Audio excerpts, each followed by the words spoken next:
Everybody's celebrating. Everybody loves the deal. So it's a great honor to have been working on it. And as you know, it's all finalized and done. We've had a lot of terrifically talented people. We've had tremendous support from UAE, Saudi Arabia. Qatar has been unbelievable. Egypt, as you know, and Jordan. Indonesia. I mean, I don't want to leave anybody out. Just so many different countries. It's been incredible. Nobody's seen anything like it.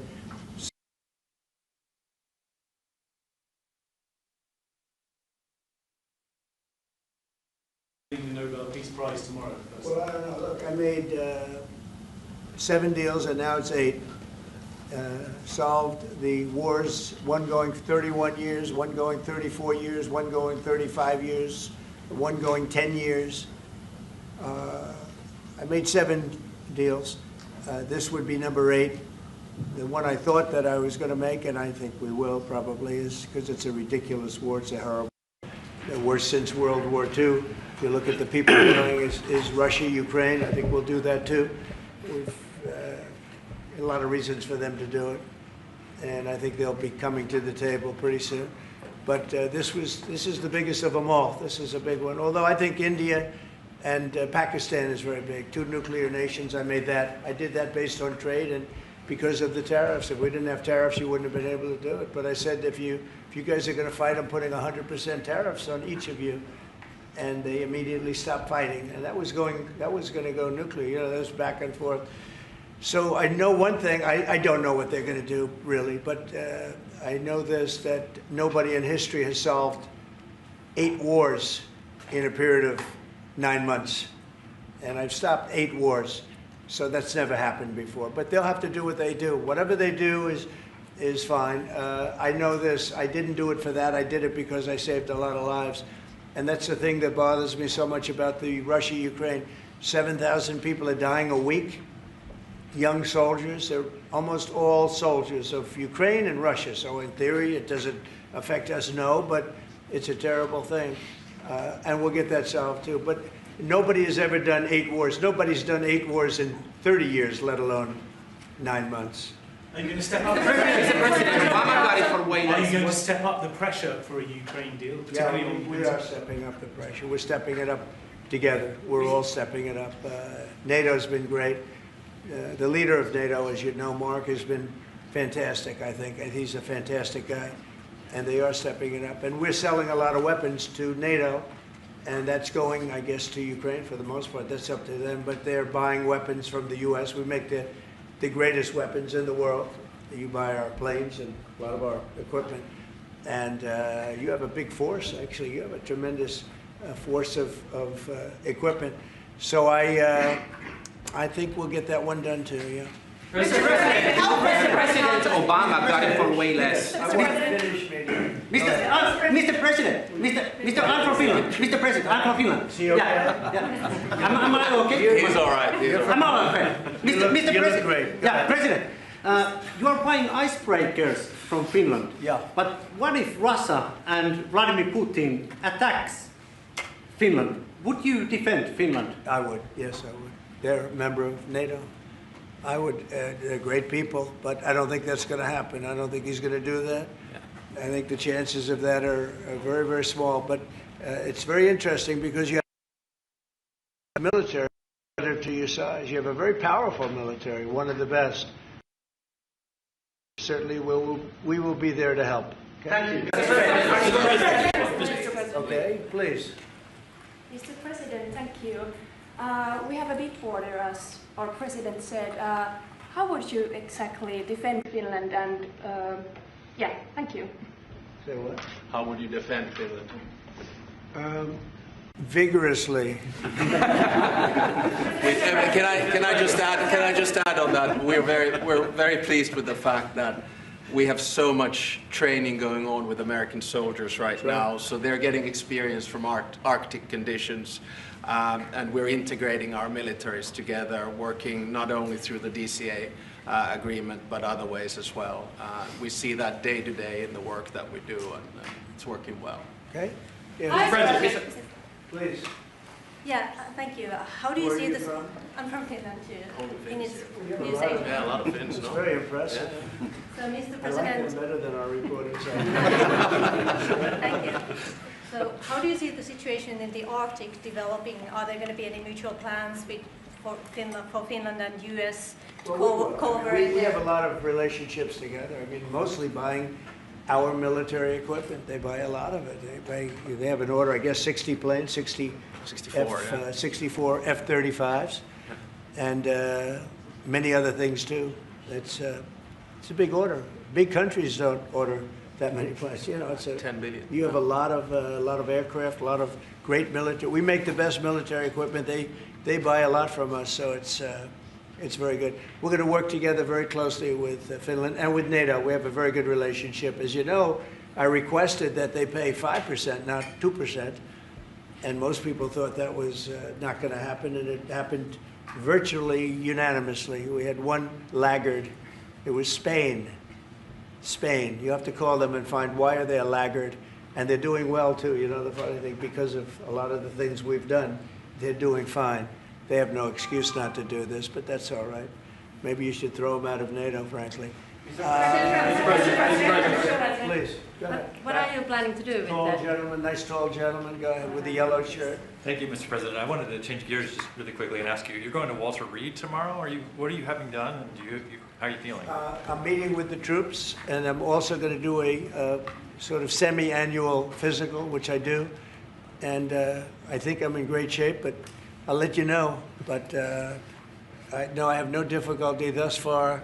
Is there wood around here? I'll knock on. No difficulty. Physically, I feel very good. Mentally, I feel very good. You know, I did about 6-7 months ago. I do physicals. I like to, when I'm around, I like to check always early, always be early. It's a lesson for a lot of people.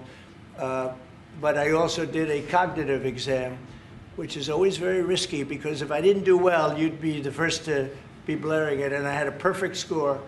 And one of the doctors said he's almost never seen a perfect score. I had a perfect score. I got the highest score. And that made me feel good. When they asked, would I like to do one, I said, yeah. I said, did Obama do it? No. Did Bush do it? No. Did Biden do it? I definitely did. Biden wouldn't have gotten the first 3 questions right. No, Biden didn't do it.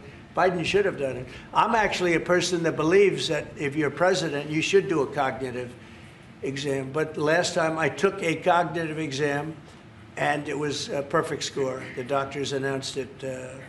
And by the way, not the easiest test. The first few questions are pretty easy. Once you get into the middle, it gets a little trickier.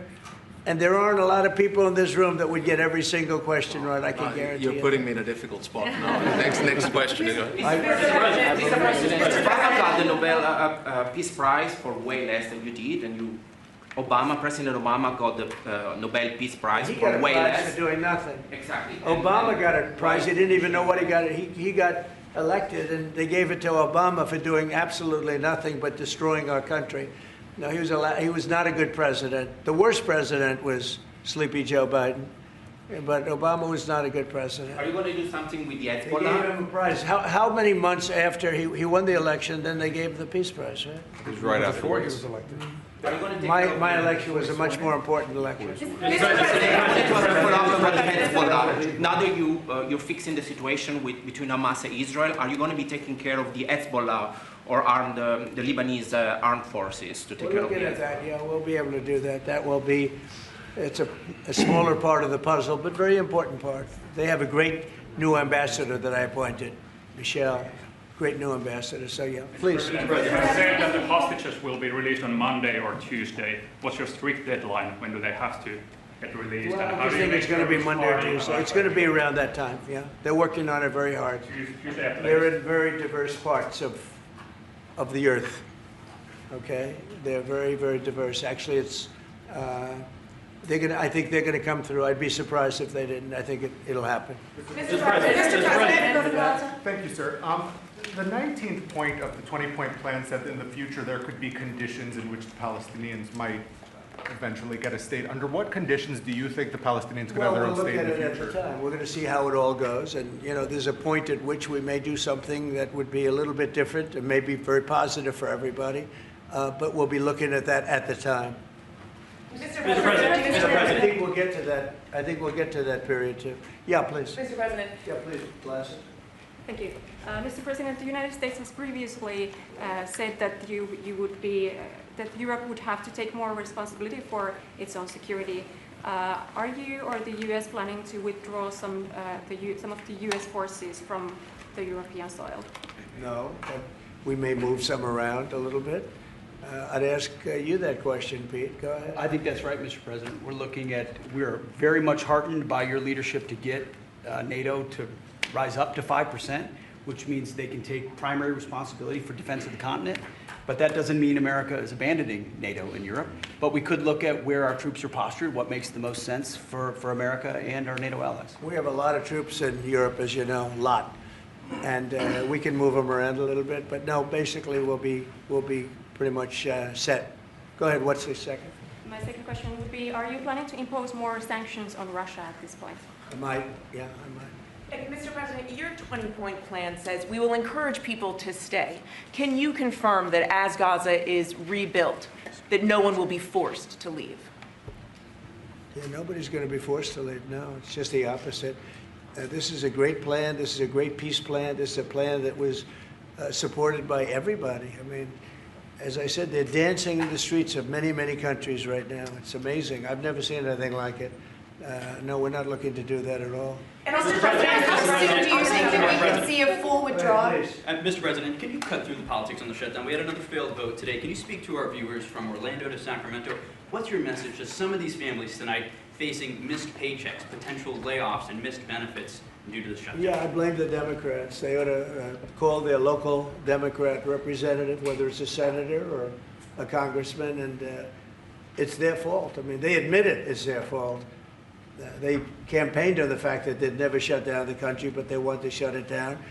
And, you know, we have the greatest economy. We're the hottest country in the world right now. I think you'd admit that. The hottest country. We went from a dead country a year ago to the hottest country in the world. So I think they probably don't like that. But we're doing great. I mean, we're doing great. I would say my message is call your local representative, congressman or senator, and tell them to get on the ball. The Democrats have caused this problem. Can I ask one more round? Congressman Randy Fine. Thank you, Mr. President. Where are you from? I'm from Finland. It's so nice. Uh-oh, here we go. Here we go with a killer question. I would like to circle back to the Icebreaker deal. So Finland and the U.S. are strengthening their economic partnership through the deal. What other areas of cooperation with Finland do you see as possible at this moment? Good question. We're going to be talking about that in a little while. We're going into the next door room, commonly known as the cabinet room, beautiful room, and we're going to be discussing that. But we'll be doing other things. It's a wonderful country with wonderful people. We've had a long-term relationship, but it's never been as close as it is now. We'll be doing other things. Go ahead. We've been talking about a lot with the president. I mean, the two specific fields where I think Finland has strengths. One is quantum and quantum computing, and we know that that is basically what gives food for thought for artificial intelligence. That's very important. The second one is actually networks. And you know that there are two sort of safe and trustworthy Western networks right now. One of them is Nokia. And the other one is Ericsson. And actually 70% of all broadband in the United States is Nokia.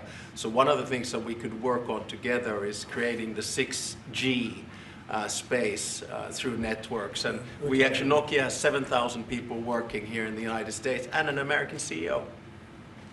Okay, anybody else? Mr. President. What is the international stabilization force that's going to deploy to Gaza? What is that going to look like? To be determined, really, I think there's going to be a large group of people determining what it will be, and a group of people funding it that are very rich countries are going to be funding it. People want to see this work. It's going to work. It's absolutely going to work. And it starts, it's already started. We've signed, as you know. Everybody's agreed. I think Monday is going to be a very big day, Monday, Tuesday, but it's going to be, depending on where you are, It's going to be a very big day. I think it's going to be a day of great celebration. I've never seen anything like it. The streets of so many countries right now, they're just roaring with love and with praise for the people that did this. And these are countries that did this. The whole world came together for this, even Iran. And I really thank them for it. Iran came out and said this is a good thing. This is a very good thing. So it was terrific. It's been a terrific experience for me. Thank you very much, everybody. Thank you. Thank you. Thanks, guys. Thank you. Start moving. Thank you, press. Thank you, press. Let's go. Let's go. Thank you. Thank you. Keep moving. Keep moving. Keep going. Camera. Let's go. Thank you. Thank you. Thanks, guys. Let's go. Thank you. Keep going. Thanks, guys. Keep moving. Let's go. How we doing? You like it? Thank you.